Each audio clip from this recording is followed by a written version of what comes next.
Praise the lord. ప్రభు అయిన యేసుక్రీస్తు నామమున ఈ కార్యక్రమమును వీక్షిస్తున్న మీ అందరికీ శుభములు తెలియపరుస్తూ ఉంటున్నాను. విజన్ క్యూటీ ఫెలోషిప్ వారి యేసుతో ఏకాంత సమయం క్వైట్ టైం కార్యక్రమమునకు మిమ్మల్ని అందరినీ ప్రేమతో ఆహ్వానిస్తూ ఉంటున్నాను. దేవుడు తన కృపతో మనందరినీ కూడా ఈ యొక్క 2021 సంవత్సరంలో గడిచిన 4 నెలలు ఆయన మనల్ని కాపాడి ఉన్నారు. ఈ 5వ నెల మే మాసంలో మనం ప్రవేశించడానికి దేవుడు మనకిచ్చిన కృపను బట్టి దేవుని స్తుతిస్తూ ఉంటున్నాను. ఈ యొక్క నెలంతా కూడా దేవుడు తన కృపను మనకిచ్చి ఆయన నడిపింపు, ఆయన సహాయం మనకు దయచేసి మన ఆధ్యాత్మిక జీవితాన్ని ముందుకు నడిపించాలని మనందరం కూడా ప్రార్థనాపూర్వకంగా ముందుకు సాగుదాం. మనం ఈ నెల నుండి ఒక క్రొత్త పుస్తకాన్ని మనం బైబిల్ నుండి ధ్యానించబోతున్నాం. అదేంటనగా సామెతల గ్రంథం. మనం ప్రతి పుస్తకాన్ని ధ్యానం చేసేటప్పుడు ఆ పుస్తకం యొక్క పరిచయాన్ని మనం వింటూ ఉన్నాం. కాబట్టి ఈ సమయంలో మనం సామెతల గ్రంథం యొక్క పరిచయాన్ని ఒకసారి ఆలోచన చేద్దాం. ఈ సామెతల గ్రంథము, ఇందులో ఉన్నటువంటి ప్రాముఖ్యమైన విషయాలు మనం ముందుగా గమనిస్తే, ఈ పుస్తకము రాయబడినటువంటి ఉద్దేశం, the purpose of this book, ఎందుకు ఈ గ్రంథము రాయబడింది అని మనం పరిశీలిస్తే, జ్ఞానము మరియు క్రమశిక్షణ ఎలా కలిగి ఉండాలో, మరియు సరైన దాన్ని లేదా న్యాయమైన దాన్ని ఎలా చేయాలో తెలుసుకునే వివేకవంతమైన జీవితం కొరకు ఈ సామెతలు వ్రాయబడ్డాయి. ఒక్క మాటలో చెప్పాలంటే, దైవికమైన జ్ఞానాన్ని అనుదిన జీవితానికి అన్వయించుటకు మరియు నైతిక సూచనలను అందించుటకు ఈ సామెతలు రాయబడ్డాయి. ఇది రాసినటువంటి గ్రంథకర్త, రచయిత ఎవరు అని మనం చూస్తే, ఈ పుస్తకాన్ని ఎక్కువ భాగము సొలొమోను రాశాడు. ఆగూరు, లెముయేలు చివర్లో చెరొక భాగాన్ని వ్రాసినట్లుగా మనం చూస్తాం. ఈ పుస్తకాన్ని అందుకున్న ప్రేక్షకులు, అసలైన ప్రేక్షకులు ఎవరనగా ఇశ్రాయేలు ప్రజలు. ఈ పుస్తకం వ్రాయబడినటువంటి కాలం, ఎప్పుడు ఈ గ్రంథం రాయబడిందనంటే, సొలొమోను తన పరిపాలనలోని ముందు భాగంలో ఈ సామెతలను సంకలనం చేశాడు. ఈ యొక్క గ్రంథం యొక్క కూర్పు మనం గమనిస్తే, ఒక ప్రత్యేక స్థలానికి చెందింది కాకుండా సామెతలు విశ్వ జ్ఞానాన్ని అందిస్తున్నాయి. ఇది జ్ఞానవాక్కులతో నిండినటువంటి గ్రంథం. జ్ఞానయుక్తమైన ఆలోచనలు కలిగి దైవికమైన జీవితాలు ఎలా జీవించాలో ఈ గ్రంథము ప్రజలకు బోధిస్తుంది. ఈ గ్రంథంలో మూల వచనం ఏదనగా సామెతలు 1వ అధ్యాయం 7వ వచనం కీ వర్డ్స్గా మనం ఈ గ్రంథానికి ఏర్పాటు చేసుకోవచ్చు. యెహోవా యందు భయభక్తులు కలిగి ఉండుట తెలివికి మూలము, మూర్ఖులు జ్ఞానమును ఉపదేశమును తిరస్కరించెదరు. సామెతలు 1:7. ఈ గ్రంథం అంతా కూడా మనం బాగా పరిశీలించినప్పుడు ఇందులో కొన్ని స్పెషల్ ఫీచర్స్ మనకు కనిపిస్తూ ఉంటాయి. ప్రత్యేకమైనటువంటి విషయాలు ఏంటనగా, సామెతల గ్రంథము వివిధ రకములైన సాహిత్యాన్ని కలిగి ఉంది. ఇందులో పద్యాలు, చిన్న చిన్న కథలు, కొన్ని సంధించబడిన ప్రశ్నలు, శ్లోకాలు కలవు. అలాగే పోలికలు, వ్యక్తిగత సాహిత్యాలు కూడా ఇందులో ఉన్నట్లుగా మనం చూస్తాం. అక్షరమాలలోని అచ్చులు, అల్లులు పదాలుగా, వాక్యాలుగా, ఒక పేరాగా మరియు పుస్తకాలుగా ఏర్పడుతూ ఉంటాయి. ఇవి మాట్లాడినవి, సంతకం చేయబడినవి, గుసగుసలుగా చెప్పబడినటువంటివన్నీ కూడా ఇందులో రాయబడినట్లుగా మనం చూస్తాం. స్నేహపూర్వక సలహా నుండి ఉద్దేశపూరిత ప్రసంగాలు మరియు ఆన్లైన్లో పోస్టుల వరకు ఈ సందేశాలనేవి నిరంతరము పంపించబడుతూ ఉన్నాయి మరియు స్వీకరించబడుతూ ఉన్నాయి. అయితే పంపించినటువంటి ప్రతి వారు జ్ఞానాన్ని అందించడానికి ప్రయత్నిస్తారు. మానవత్వము నేర్చుకోవాలని, అర్థం చేసుకోవాలని ఆ కోరికను కలిగి ఉంటుంది.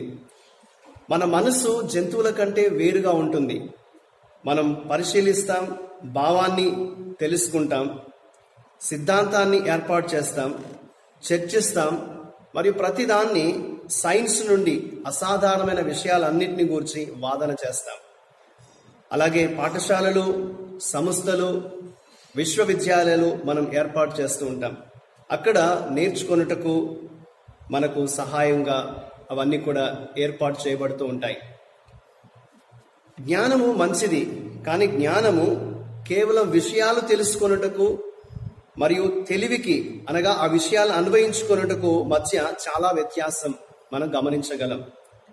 అంటే ఊరికనే మనం విషయాలు తెలుసుకునే జ్ఞానం కాదు, కానీ మనం తెలుసుకున్న విషయాల్ని అన్వయించుకునేటువంటి వివేచన అది మనం కలిగి ఉండాలనేది ఈ గ్రంథం మనకు జ్ఞాపకం చేస్తుంది. మనకెంతో జ్ఞానం ఉండవచ్చు, కానీ తెలివి లేకుండా ఆ జ్ఞానం అంతా కూడా నిష్ప్రయోజనం అవుతుంది. మనం తెలుసుకున్న విషయాల ప్రకారం ఎలా జీవించాలో నేర్చుకోవలసిన వారమై ఉంటున్నాం. ఇప్పటి వరకు జీవించిన తెలివైన వ్యక్తి సొలొమోను మనకు 3 సంపుటలలో సామెతలు, ప్రసంగి, పరమగీతాలు వీటిలో ఆయన వ్రాతపూర్వకంగా జ్ఞానం యొక్క వారసత్వాన్ని మనకు మిగిల్చాడు. ఈ పుస్తకాలలో పరిశుద్ధాత్మ ప్రేరేపణను బట్టి జీవితానికి సంబంధించిన ఆచరణాత్మక తలంపులను కూడా ఆయన మనకు అందించినట్లుగా ఈ గ్రంథంలో మనం చూస్తాం. ఈ 3 సంపుటిలలో సొలొమోను మొదటిగా సామెతల రూపంలో ఆచరణాత్మకమైన సలహాలను మనకు ఆయన అందించినట్లుగా ఈ గ్రంథం మనకు తెలియజేస్తుంది. సామెత అనేది నైతిక సత్యాన్ని తెలియచేసే చిన్న సంక్షిప్త వాక్యము, నైతికమైన విషయాన్ని మనకు బోధించేటువంటిది. సామెతల గ్రంథము ఈ జ్ఞానయుక్తమైన ప్రకటనలతో నిండి ఉన్నట్లుగా మనం చూస్తాం. సామెతల యొక్క ముఖ్య అంశం మనం ఆశించిన విధముగా నిజమైన జ్ఞానం యొక్క స్వభావము. యెహోవాయందు భయభక్తులు కలిగి ఉండుట తెలివికి మూలము, మూర్ఖులు జ్ఞానమును ఉపదేశమును తిరస్కరించుదురు. తర్వాత ఆయన దైవిక జ్ఞానంతో ఎలా జీవించాలో తెలియజేస్తూ 100 కొలది ఆచరణాత్మక ఉదాహరణలు రాశాడు. సామెతలు అనేక అంశాలను గూర్చి మనకు బోధిస్తూ ఉంది. యవనస్తులకు క్రమశిక్షణ, కుటుంబ జీవితంను గూర్చి, ఆశా నిగ్రహము, శోధనను ఎదురించుట, వ్యాపార సంబంధ విషయాలు, మాటలు మరియు నాలుక, దేవుణ్ణి తెలుసుకొనుట, వివాహము, సత్యాన్ని వెదుకుట, ఐశ్వర్యము మరియు పేదరికము, అనైతికత మరియు జ్ఞానము అను ఇటువంటి అనేకమైన అంశాలన్నింటినీ గూర్చి ఈ సామెతల గ్రంథము తెలియపరుస్తూ ఉంది. ఈ సామెతలు ఇంగిత జ్ఞానము మరియు సకాలములో హెచ్చరికల యొక్క పవిత్ర మిశ్రమాన్ని కలిగినటువంటి ఒక చిన్న కవితలుగా మన ముందు కనబడుతున్నాయి. అవి సిద్ధాంతాన్ని మనకు బోధింపకున్నప్పటికీ ఒక వ్యక్తి వీటి సలహాలను పాటించడం వలన దేవునికి సమీపముగా నడవగలడు. కాబట్టి సామెతలను మనం ఆలోచన చేయాలి, వాటి ద్వారా మనం దేవునికి సమీపముగా జీవించాలి అనేది మనం జ్ఞాపకం చేయబడుతున్నాం. సామెత అను పదము ఎబ్రీ భాషలో పరిపాలించు లేదా ప్రభుత్వము చేయు అను అర్థాన్ని కలిగి ఉంది. ఈ వాక్కులు జ్ఞాపికలు, హెచ్చరికలు, జీవితాలను నడిపించుకున్నటకు సరిపోయిన సలహాలను అందిస్తూ ఉన్నాయి. నీవు ఈ గ్రంథాన్ని చదువుతుండగా, ఈ సామెతలు చదువుతుండగా దేవుణ్ణి తెలుసుకొనుటయే జ్ఞానానికి మూలమని గ్రహించాలి. లోకమందున్న తెలివైన వ్యక్తి యొక్క ఆలోచనలను, పాఠాలను ఆలకించము మరియు ఈ సత్యాలను జీవితానికి అన్వయించుకున్నట్టుకు మనం ఆలోచన చేయాలి. మన జీవితానికి వీటిని అన్వయించుకోవాలి. ఈ సామెతలను కేవలం చదవద్దు, కానీ వాటి ప్రకారం చదివిన తర్వాత క్రియారూపంలో వాటిని మనం చూపించగలగాలి. ఈ సామెతల గ్రంథం యొక్క విభజన మనం చూస్తే, ఈ గ్రంథం యొక్క నమూనా మనం గమనిస్తే, ఈ గ్రంథము 3 భాగాలుగా మనం విభజించవచ్చు. మొదటిది యవనస్తుల కొరకైన జ్ఞానం, 1వ అధ్యాయం 1 నుండి 9వ అధ్యాయం 18వ వచనం వరకు. సొలొమోను తన కాలమందున్న యవనులకు ఒక తండ్రి తన కుమారునికి సలహా ఇచ్చినట్లుగా ఈ సూచనను ఆయన ఇచ్చినట్లు మనం చూస్తాం.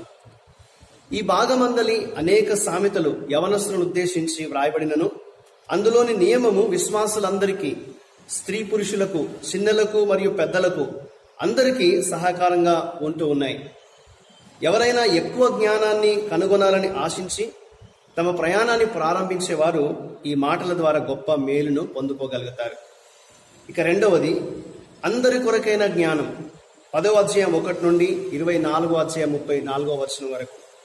సొలొమోను వయస్సు, లింగభేదము లేదా సమాజమందలి స్థానంతో సంబంధం లేకుండా ఆయన అందరికీ ఈ జ్ఞానాన్ని అందించాలని కోరుకున్నాడు. ఈ చిన్న సూక్తులు మన అనుదిన జీవితానికి తగిన ఆచరణాత్మక జ్ఞానాన్ని అందిస్తాయి. మనం వాటిని శ్రద్ధగా చదవాలి మరియు జీవితాలకు అన్వయించుకోవాలి. చివరిగా 3వ భాగం నాయకుల కొరకైన జ్ఞానం 25వ అధ్యాయం 1 నుండి 31వ అధ్యాయం 31వ వచనం వరకు. సొలొమోను సేకరించినటువంటి సామెతలకు అదనంగా హిజ్కియా యొక్క సలహాదారులు సొలొమోను మరియు ఇతరులు వ్రాసిన అనేక సామెతలను వారు సేకరించారు. వీటిలో చాలా సామెతలు స్వభావపరంగా సామాన్యమైనవిగా ఉన్నప్పటికీ ఇందులోని అనేక సామెతలు ప్రత్యేకంగా రాజులకు, వారితో వ్యవహరించే వారికి సంబంధించినవిగా ఉన్నవి. ఈ సామెతలు ముఖ్యంగా నాయకులకు మరియు నాయకులుగా ఉండాలని ఆశించే వారికి ఉపయోగకరమైనవి. కాబట్టి ఈ సామెతలు ఈ విధంగా 3 భాగాలుగా విభజించబడ్డట్లుగా మనం చూస్తాం. ఈ గ్రంథం అంతట్లో కొన్ని గొప్ప అంశాలు మనకు కనిపిస్తూ ఉంటాయి. ఆ గొప్ప అంశాలు ఏంటనగా జ్ఞానము. దేవుడు తన ప్రజలు జ్ఞానం కలగారుగా ఉండాలని కోరుతున్నాడు. ఇద్దరు వేరువేరు వ్యక్తులు జీవితం యొక్క 2 భిన్నమైన మార్గాల్ని కనపరుస్తారు.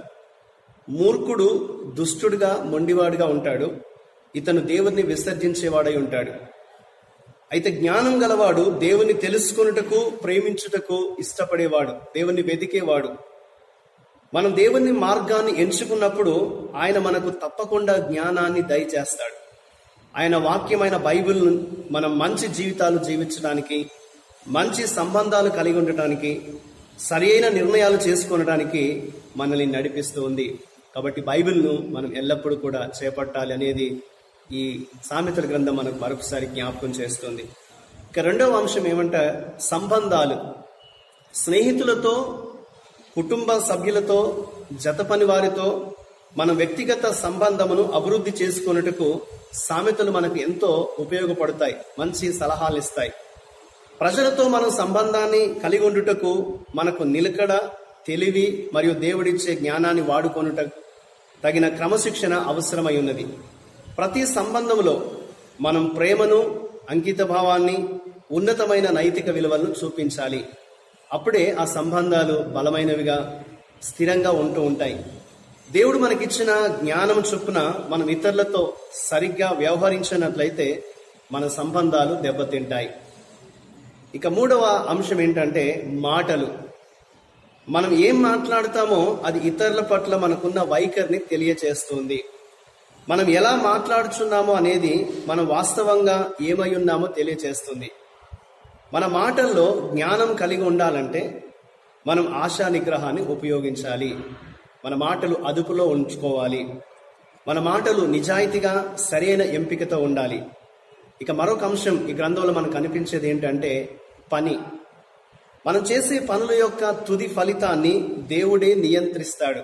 మనం ఎంత పని చేసినా దాని చివరి ఫలితము దేవుడి నుండే మనం పొందుతాం. మన పనిని శ్రద్ధతో, క్రమశిక్షణతో కొనసాగించుటకు లెక్క అప్పగించవలసిన వారమైనాం.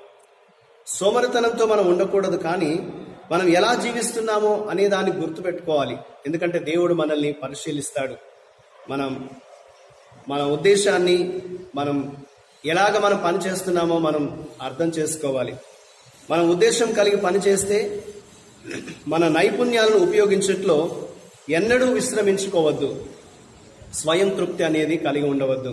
మన పని పట్ల శ్రద్ధ వహించి దేవుడు మనల్ని ఆశీర్వదిస్తాడనే నమ్మకంతో ముందుకు సాగాలి, పని చేయాలి. ఇక చివరిగా ఈ సామెతల గ్రంథంలో మనకు కనిపించే మరొక అంశం ఏంటనగా విజయం. ప్రజలు డబ్బు కొరకు, కీర్తి కొరకు ఎంతో కష్టపడి పనిచేసినప్పటికీ మంచి పేరు కలిగి ఉండుట, ఉన్నతమైన నైతిక గుణలక్షణాలు కలిగి ఉండుట, ఆత్మీయమైన భక్తి కలిగి ఉండుట మరియు దేవునికి భయపడుట అను వీటితో దేవుడు మన విజయాన్ని దృష్టిస్తాడు. కాబట్టి మన జీవితంలో ఇవన్నీ కూడా మనం ఆలోచన చేయాలి. దేవునితో విజయవంతమైన సంబంధం నిత్యత్వం కోసం లెక్కించబడుతుంది. మనం దేవునితో సంపూర్ణమైనటువంటి సంబంధాన్ని కలిగి ఉండాలి. మిగిలినదంతా కూడా అది వ్యర్థమైపోతుంది, నాశనమైపోతుంది. కాబట్టి మనకున్న వనరులు, మనకున్న సమయము, మన తలాంతులు అన్నీ కూడా దేవుని నుండి వచ్చినవి. వాటిని మనం సరిగ్గా వాడుకొనుటకు ప్రయాసపడే వారంగా ఉండాలి. దేవుడు మనకు ఈ సామెతల గ్రంథం ద్వారా నేర్పించే ప్రతి పాఠాన్ని మనం మనస్ఫూర్తిగా అంగీకరించి మన జీవితాలకు అన్వయించుకొని ఆత్మీయంగా మేలు పొందాలని ప్రభు పేరిట మిమ్మల్ని అందరినీ కూడా కోరుతున్నాను. కాబట్టి ఈరోజు సామెతల గ్రంథం నుండి విన్నటువంటి యొక్క ఉపోద్ఘాతాన్ని, పరిచయాన్ని మనం ఆలోచన చేస్తూ ఈ గ్రంథాన్ని మనం ధ్యానిస్తాం. దేవుడు తన కృపలో మనల్ని నడిపిస్తూ మన ఆత్మీయ జీవితాన్ని బలపరుస్తూ ముందుకు కొనసాగించినట్లుగా ప్రార్థన చేద్దాం. అందరూ కూడా ఈ ప్రార్థనలో నాతో పాటు ఏకీభవించండి. మా ప్రియ పరలోకపు తండ్రి, నీ కృపతో మమ్మల్ని గడిచిన 4 నెలలు కాపాడావు. ఈ 5వ నెలలో మమ్మల్ని ప్రవేశింపచేసినందుకు వందనాలు. ఈ నెలలో ప్రభా మేము సామెతల గ్రంథాన్ని ధ్యానించబోతుండగా మీ సహాయం మాకు దయచేయండి. మేము సరిగ్గా అర్థం చేసుకొని మా జీవితానికి అన్వయించుకొని ఆత్మీయంగా మేలు పొందుటకు మీ సహాయం మాకు దయచేయమని యేసుక్రీస్తు నామమున ప్రార్థిస్తున్నాను తండ్రి, ఆమేన్. ప్రియులారా, మీరు ఈ యూట్యూబ్ ఛానల్ ద్వారా విజన్ క్యూటీ ఫెలోషిప్ నుండి యేసుతో ఏకాంత సమయం అనే కార్యక్రమాన్ని వింటూ ఉన్నారు. మీరు ప్రతిరోజు వింటున్నటువంటి ధ్యానాల ద్వారా మీరు పొందుతున్నటువంటి మేలులను, మీ అనుభవాలను మాతో పంచుకోవాల్సిందిగా కోరుతున్నాను. ప్రభు కృప మనందరికీ ఎల్లప్పుడూ తోడై ఉండి నడిపించును గాక. ఆమేన్.